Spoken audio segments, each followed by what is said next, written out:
Language warning. The contents that I'm going to show you today contain some pretty rough adult vulgar language, and that may not be suitable to all audiences. Not everybody may appreciate that, but I'm not going to say those words, but they are printed on the contents I'm going to show you so you may see them. So this review, I would rate it as all audiences if you're listening to it like a podcast, and maybe PG-13 or a little higher if you are watching. Marching Order, a solo co-op dungeon delve. This is a game that I was interested in because the style that is very cool. I like the visual images, very fighting fantasy sort of thing, a little more grungy maybe, but especially the description, because I like solo games, I like fantasy games, I like dungeon delvers. All the best things in one package, right? Precisely like you have in one of my favorite games, which is 4 Against Darkness, which also, very similar to this one, is a pen and paper, old-style, soloable or co-op dungeon delve. And there definitely are similarities there, most prominently the fact that in this game also the player or players will control a party of 4 heroes. So you got that nice, enough variety, enough tactical complexity there with 4 different heroes, but at the same time, not too hard to handle. You have 4 heroes, you're going down a dungeon, you use d6s to resolve combat and roll events, etc, etc, etc. The biggest difference, though, is that 4 Against Darkness is modular, so it is very much replayable because there is a randomly generated dungeon every time that you play. This one, after you learn the basic rules, you will have 4 or 3.5 adventures included here in the Delver's Guide, as opposed to the Delver's Handbook, which shows you the rules of the game. And also in this edition here, the Mud and Blood edition, so you're gonna get the 2 manuals, rules and adventures. You're gonna have a player aid. What did I tell you about the language? A little, it's not a player aid, but just a loot, not expansion. I can't think of the word. A loot thingy. And then you're gonna have cards that represent your heroes and the various monsters that you will encounter. So that we know what the title is about, Marching Order. Again, you will have your 4 heroes, you will create your party. During setup, each hero will be represented by a card, and it will be in, guess what, a specific marching order of 4. When you have an encounter, when the adventure book tells you that you're encountering monsters, then you will take monsters from this deck of cards here, the corresponding ones.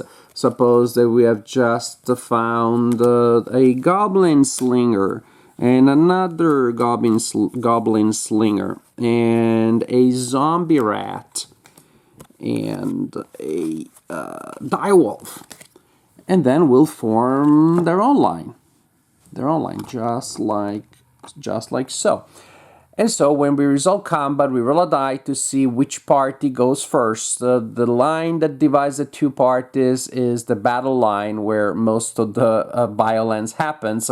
And then the party, suppose that we go first, then we activate all of our heroes, starting from the center line going outward, and then the monsters activate the other way, and so on and so forth. And that's the general idea when it comes to combat. Also, you may maybe you want to know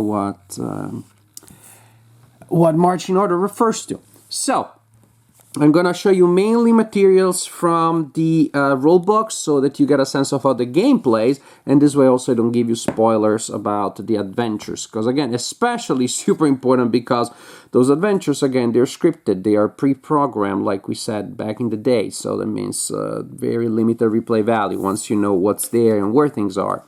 I don't think there's a lot that's gonna be interesting for you to bring you back. The language of the rulebook is very conversational.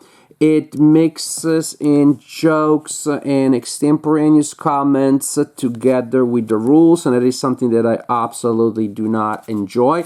If you want to have that tone, language, fun, bantering tone in the adventures, so be it. That's part of the creativity. But when I'm reading the rule book, I want to learn the rules as quickly as possible. Most importantly, even if the joke is good, it's only going to be fun once.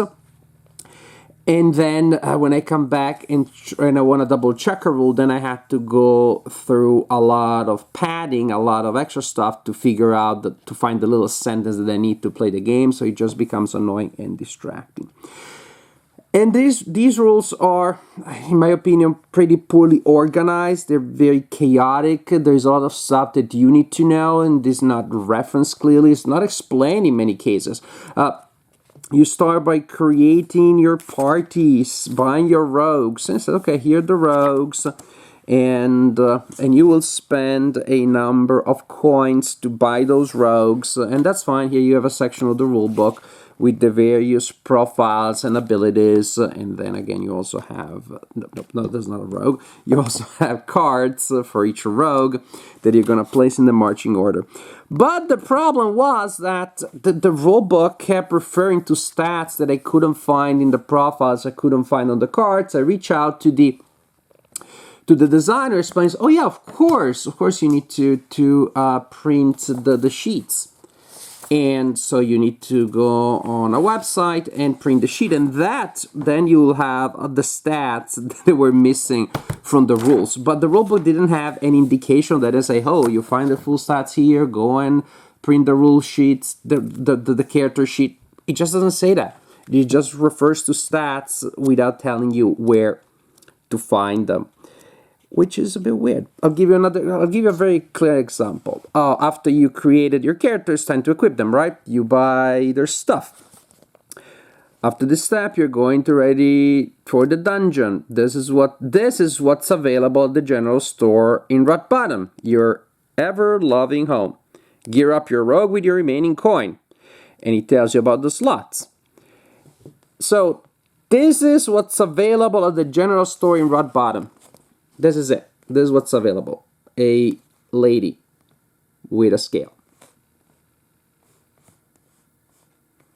There's no indication of anything of what items you're supposed to buy, where they are, and then you just flip through the rules, and then later in 2 unnumbered pages you find that this is the list of things that you can buy. So this really poor organization, unfortunately, is very common. There are just a lot of things that are not explained well. It really took me a lot longer than I expected to get into the game. Again, I had to contact the designer several times. He was very nice. He answered in real time. It just happened to be active online when I sent him my messages. But ideally, I shouldn't have to do that. Ideally, there should be a page that says print the rules, so print the sheets, and where everything is. And again, I'm just flipping through things so you get a sense of what's in here. Again, you can see this sort of like grungy, fanzine almost style with the occasional digital image as opposed to these like hand-drawn, again, vaguely fighting fantasy things. So, you're gonna create your party of adventurers. So you start an adventure, you go down the dungeon. All the adventures are dungeony and very similar, and it's sort of in essence. When you look at the composition of the monsters, I don't think it's a big spoiler because you look at the cards, you look at the tables. It's very like level 1 monsters. It's very like D&D basic, where we still have red box kind of thing, and there are goblins and there are rats and there are werewolves. It's very low level, and maybe again there was the idea of this gritty realism or grotesque comedic realism. Maybe that was the idea, but that also means you're not going to have a large range of encounters in the adventure. And you go down the dungeon, you loot, and then you go back to the town where you can buy more stuff, heal, you can play mini games, and then again go back there for the next adventure. But again, not for long because there are only 3.5 sort of adventures. Each adventure, you start reading the adventure. The premise, I'm not going to give you spoilers, so it'll give you a narrative introduction to what you're trying to do. And when you're starting the adventure, well, you'll navigate a dungeon where the sections look like this, meaning you probably want to have a sheet of paper, and so you know you can draw the map as you go. And there's an area called H, for example, and then there is a paragraph called H, the description of what you see there, possibly an encounter, in which case you set it up the way that I showed you earlier, and then and possibly other choices. If you do this, if you stick your hand in that hole, if you stick your head in that little creepy weird thing, that sort of thing. And then of course possibly that will lead you to other paragraphs with different narratives, you know, game book style, or you just resolve the encounter, you sort the fight, and then maybe the room that you're in tells you can go to A, to F, to double Z, and then you go there, read the corresponding paragraph, and you continue like that. But again, the dungeon is scripted. There's nothing else. There's no modular, generative, procedural element. The fight, we were talking about it, right? Because everybody loves to fight. Now, as we said, when you're gonna fight, you're gonna roll a die to decide who goes first. Suppose the heroes goes first. That's the easy thing. Your heroes activate one at a time. When they activate, they can take an action. And the action can be to move, to use an item, but a very common action will be to use their basic attack because it's always available. When you set up your character also, so they will start with a basic action, they may gain more. When you set up a character, you also have a BS section, meaning that you will roll on this table here, and each character will start with a quality and a flaw. So during your round of combat, you will take an action, again very often the basic action, and then you roll the BS die, which basically is a random event, meaning in most cases nothing happens, but if you roll the number corresponding to your quality that you will have written here in the corresponding entry, then that triggers the corresponding quality, which maybe which will be an advantage. Sometimes that will be to take another action. If the BS die roll triggers your flaw, then you activate that instead, and that will be a penalty. So you take an action, and then basically there is a random, immediate random event which may or may not trigger. There may be nothing, or again, it may trigger your quality or flaw. Combat is super simple. When you take your basic attack, you roll a d6, you apply your physical modifier if it's a physical attack, or whatever other modifier applies if it's a different action, and you compare that to the defense of the opponent. If your total attack is higher, then the difference between the two is how many damages they take, so how much health they lose, and you use d6s to keep track of the declining health of the characters. So during combat, now you can do that in your sheet, of the enemies, and also d6s for other effects. The effects that may last multiple rounds, and then you use a die and you place a d6 on your character sheet to indicate the cooldown. So I write down this is S-phased, or stunned, or protected, inspired. I write down what the effect is, and I know it lasts for 3 rounds, and then I put a cooldown die there, which I will move and reduce gradually to keep track of how long that condition applies. So as simple as that. I roll, and if I roll higher than their defense, I inflict damage equal to the difference. And in general, that is how you take tests. Tests will have a threshold. You roll a die, and if add modifier based on whatever it is that you're using, you're trying to do there, and if you're able to match, to meet or exceed the threshold, you pass the test. When all of your characters are done, it's time for them to attack, and you need to go to their section of this rulebook here, or the rulebook corresponding to their actions.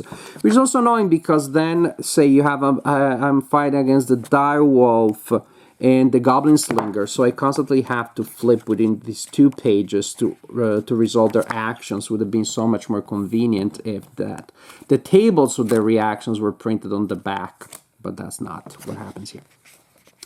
So when you're resolving an action, suppose from the Goblin Slinger, then first you roll a die to see what they do, and you follow the instructions, and that usually means that they will attack, they try to sneak around, to steal stuff, they'll do different kind of things. So you resolve what their action is, and then they also get their BS die, which is similar to yours. You roll a die, and you see what happens, there, if there is a random event.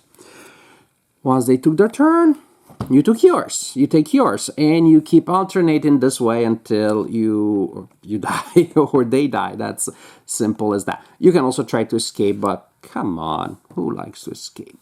So this is how you play Marching Order. Create your band of rogues, face the adventure, roll a lot of dice for combat, for tests, for BS die rolls, and pretty much, you know, see where the story leads you. So, to summarize some of the points that I made as I was giving you the overview, and maybe you didn't have time towards the whole thing, so here you get the basic ideas. I think that this game system could be really cool. I think there are some really good ideas in here. This set that I played with, I don't think it showcases what the system can do. I think that the manual needs a lot of work. At least maybe there should be 2 versions. Give us one version in which you just have the summary of the rules as terse and utilitarian as possible, and then you have the one that looks to be written by a half-drunk rogue in a tavern. That's fine. The one with all of the digressions and jokes about this is not, life is not fair, get over it, and stuff like that, which is the life is not fair, get over it, it is what it is done very often. So if you like that kind of joke, you're in luck. So again, I want my rules to just be something that I can digest quickly, then I can start having fun. To me, it becomes annoying and irritating when I have to sift through the jokes, especially when I have to, when I want to check something again, which I had to do very often because, again, I think the rules are also poorly laid out. There are simply things that are not mentioned in the rule book at all. And so there's that. It took me a lot longer to get to start the game than I wanted, than I expected. The designer, again, was very kind to answer all of my questions, but it'd be better if I didn't have so many questions. And when it comes to the adventures themselves, they're perfectly fine, actually. I mean, the first one especially, but then the second is a little bit repetitive, and the third one is not that different. The fourth, or the... I don't know, cannot tell you too much. The last adventure was a bit different, considered a bit different, actually. So, well, each adventure individually was perfectly fine. They also had a pretty significant family resemblance. And I almost thought, like, well, this is very similar to when I play Far Against Darkness and I generate a dungeon, which is a little bit similar to the other, and a little bit similar to the other, and occasionally there is something very different. But again, at least I can generate more dungeons with that system. Here you have 3 adventures which are fairly similar to one another. You go in dungeons and the map is a bit different, but there's not a lot of significant variety there. The monsters, again, they're the kind of monsters you expect usually in low-level fantasy adventuring. And so they was a little bit repetitive, and there weren't many. So much work to get started with that, and then playing adventures that kind of like, you know, the well dried out quickly. So that felt like a little bit of a missed opportunity. Also, again, I think this system would be a lot cooler, a lot more interesting if we had it modular with the possibility of creating more dungeons. And all these things, maybe there will be future releases, there will be expansions. And just a lot of things about the production. Again, even when I started getting in the adventure, the physical production just didn't seem to help me play in a way that was smooth and immersive. Again, if you had to think too much about the physical production, if I had to flip through pages too much and put the book down flat on its spine while I'm doing something, pick it up, turn a page, write something down, put it down flat again. For example, another simple hack could have been to some of those, again, to print the tables with the stats of the monsters on separate cards. And so as I lay down my cards for the character, I also have the tables with their actions and reactions in front of me. Or at the very least, I don't know, like a binder kind of thing that can lay flat in front of me. I don't have to keep holding it and then squish it down, face down, open on the table. It just felt like, again, there were a lot of little logistical things that I was interacting with, but not in a way that was fun and allowed me then to really pay attention, to really, well, forget about the interface, so to speak, and really think that I'm in the dungeon with these rogues, with these crazy looking people, etc., etc., etc. I like the humorous tone in the adventure. I liked the, again, low-level, fanzine, almost the grungy feel. But again, the production and the general framework here was not particularly conducive to make the game enjoyable. Again, it's a game, this set here show me potential, but as a product, is not one that I enjoyed in particular. I hope that there will be further developments and future installments, and I think the game will be really cool then.